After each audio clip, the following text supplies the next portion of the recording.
Don José. Fernando, estimados televidentes y radioescuchas, no tenemos las cifras, pero no impide que tengamos una visión Claro.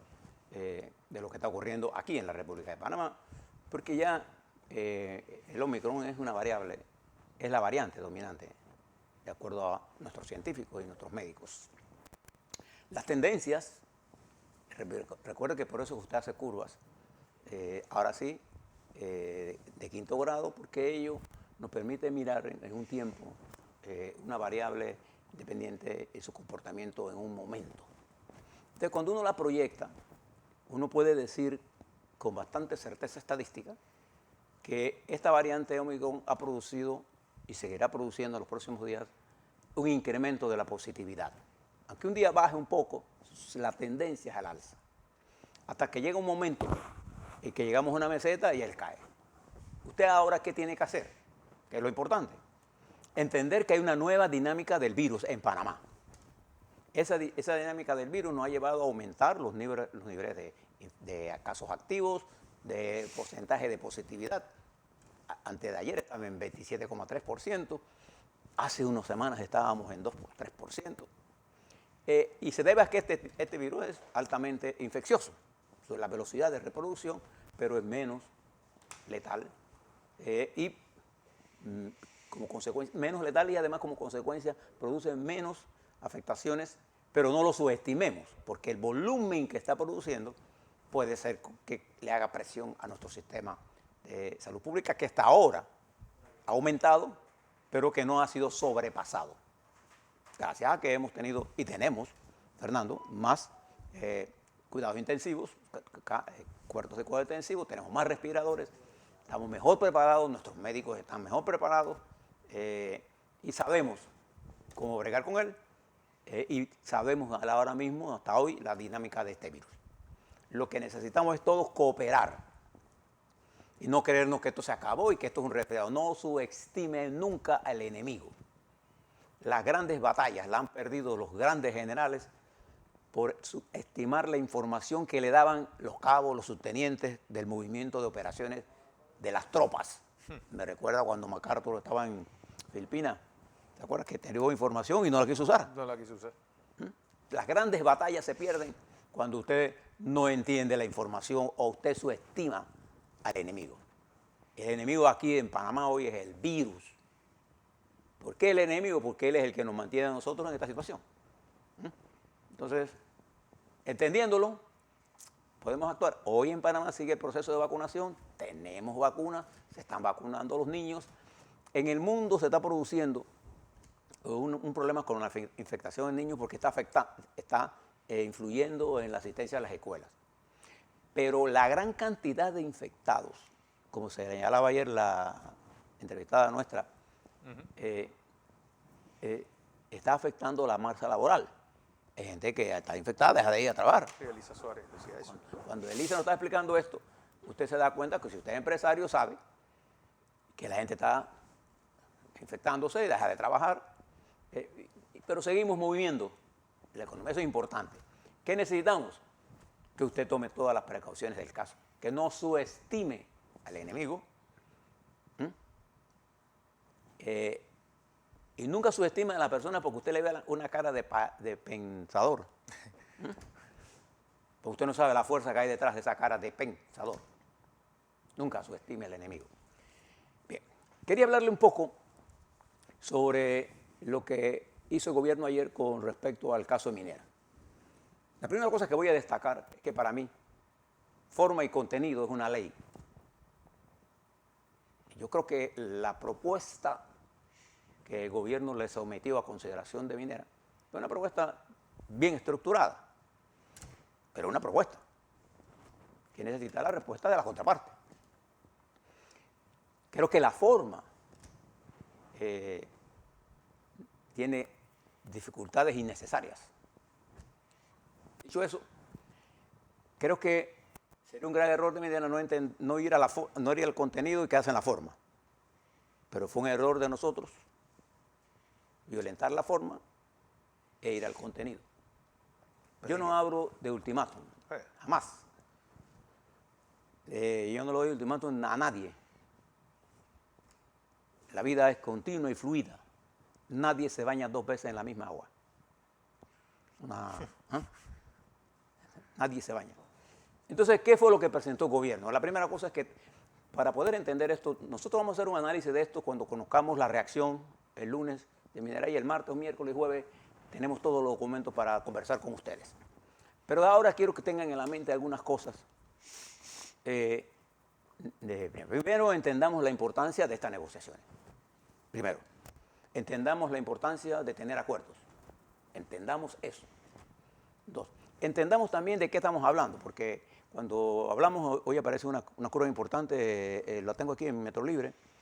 Cuando el gobierno dice que va a aumentar las regalías de 12 a 16%, ¿qué es lo que quiere decir con eso? Acuérdense que la regalía es lo que cobran los estados por la extracción del mineral que se está haciendo por parte de una compañía que tuvo unos gastos. Entonces, él paga por ese mineral. En Panamá, esto era 2% con mineral, en el código es 4%. Y aquí se establece la regalía, la propuesta del gobierno es llevarla de 12 a 16. Alguien me preguntaba anoche, bueno, ¿y ese rango qué quiere decir? Ese rango está, primero que esta es una regalía asociada al precio. Todas las regalías están asociadas al precio. Es variable, por eso es un porcentaje. Claro. Entonces, para calcularla, uno pone un precio. Los cálculos que el gobierno hizo están entre 303 y 430. Creo que las cifras que dio el ministro, ayer están basadas sobre un precio de la libra de cobre 430. Para que usted tenga una referencia, el precio del cobre ayer bajó $6 la libra y quedó en 6,450. Por debajo de la propuesta. Y se espera que esto suba. Una de las ventajas de trabajar con regalías es que yo tomo riesgo con la empresa. Porque justo al precio. ¿Qué quiere decir de 12 a 14? Primero, esto es una regalía asociada a un concepto, que es la ganancia bruta, o el gross profit en inglés. La ganancia bruta es la que se obtiene de la venta menos los costos de producción con depreciación. No incluye los intereses financieros en este cálculo. Entonces, ¿qué significa de 12 a 16? Usted puede hacer un ejercicio de esto, que lo hemos hecho aquí nosotros. Si la ganancia bruta es de 20%, de entre 0 y 20%, o entre 20 y 30%, sí, o entre 30 y 40%, de 40 a 50%, o más de 50%, si aplicamos la tabla que el gobierno preparó, y si, por ejemplo, el margen bruto fuera de 40%, ¿dónde yo caería? Entre 30 y 40. Entonces, si la ganancia bruta fuera de 100 millones, yo obtendría 14 millones. ¿Se da cuenta? Así que por eso es que el margen está asociado al nivel de ganancia bruta. Entre más alto sea el precio, más alta es la ganancia bruta. Entonces el gobierno toma riesgo con el precio, pero en el aumento de precio también va a haber el aumento de nuestros ingresos. Esa es la idea de esto. Esa es la primera cosa que usted debe saber para hacer los cálculos. Habrá tantos cálculos como precio yo le ponga a la libra del cobre. Entonces no vamos a perder tiempo haciendo cálculos. Hay proyecciones del precio del petróleo, del cobre, de la libra de cobre, desde N igual a 2,5 dólares por libra a N igual a 8 dólares la libra, en fin. El cálculo está hecho sobre una base de un precio. Entonces eso produce un ingreso. Otro ingreso es que habrá impuestos. Y esos impuestos se calculan 80 a 100 millones por año. Sumados, ellos dan un valor aproximado, porque acuérdense que estamos hablando del precio, la libra de cobre a 375. ¿Cuánto nos están pagando hoy? 32 millones. Esto es casi 10 o 12 veces más de los ingresos que están consiguiendo. Ahora, este es el enfoque de gobierno y debo decir varias cosas con los datos que tengo. Creo que el equipo de gobierno ha hecho un trabajo extraordinario en hacer un planteamiento novedoso, importante, que se acerca mucho a la forma como se calcula esto en Chile, por ejemplo, o en Perú, se acerca, no te digo que es igual, ¿no sé? Y que resuelve algunas de las preocupaciones, porque además no solamente se trata de esto, se trata del problema de ambiente, que ya está resuelto, negociado, del problema laboral que está negociado para que la empresa no pueda traer extranjeros para suplantar a nuestros obreros. En fin, hay toda una serie de acuerdos. Esta es una parte sustancial de esto, pero su análisis para nosotros es importante sabiendo qué es lo que la empresa ahora piensa de esto.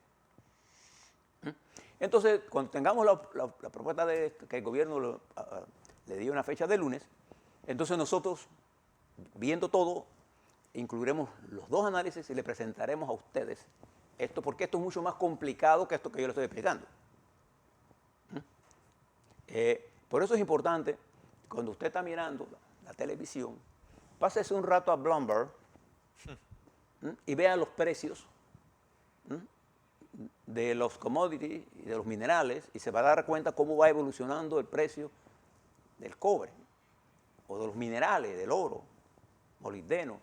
Porque a nosotros nos interesa saber eso. Como que a mí nos interesa saber por dónde que se mueven los barcos de contenedores. ¿Y qué pasa en los puertos en China? ¿Y qué pasa en los puertos en China? ¿Qué pasa en los puertos en Rotterdam? ¿Y qué pasa en Taiwán? ¿Qué pasa en Singapur? ¿Qué pasa en la costa este, oeste de los Estados Unidos? Ahora nos interesa saber el precio del cobre. Préstele atención a eso, porque aquí van a pasar dos cosas. Si nosotros, Panamá, logra un acuerdo con Minera, van a ocurrir dos eventos importantes, que es lo que usted debe tener en la mente. Se va a producir un aumento de ingresos, si el acuerdo es positivo para ambas partes, y si es positivo para Panamá solo y solo si se incrementan los impuestos, los ingresos. No hay ningún otro nivel que sea positivo. ¿Qué se va a producir? En la administración Cortizo se va a producir un ingreso, que se lo vamos a calcular, ya lo hemos hecho, lo hemos calculado, y después de la administración Cortizo, por lo que se logre, la administración Cortizo en perspectiva le va a dejar a las otras administraciones una herencia. Que dependiendo del precio del cobre puede estar oscilando entre 5.000 a 10.000 millones de dólares en los próximos 25 años. Ahora, ¿qué falta? Hay que tener paciencia. Le Duc Toc, el máster de la diplomacia vietnamita, con millones de muertos detrás de su espalda, siempre tuvo la paciencia de esperar y de negociar. Premio Nobel de la Paz, ¿no? Omar Torrijos, con los muertos de los mártires y de las luchas generacionales, tuvo la paciencia de negociar. Negociar no es fácil, negociar es un arte. El embajador Edmund Bunker, una de las grandes eminencias de la diplomacia norteamericana, quizás la más grande, Fernando, sí, porque él no solamente negoció Vietnam, él estaba en todas las negociaciones grandes del mundo. Bueno, él fue el jefe negociador norteamericano aquí. Me decía, mire, joven, acuérdese que cuando yo lo conocía él era viejo, viejo. Sureño era el tipo, ¿no? Pero además un viejo que daba gusto hablar con él. Era una sabiduría. Me decía, mire, cuando usted hable con el enemigo, mire lo que me decía, y el enemigo para mí son ustedes, los panameños, trate de entender la psicología de su enemigo.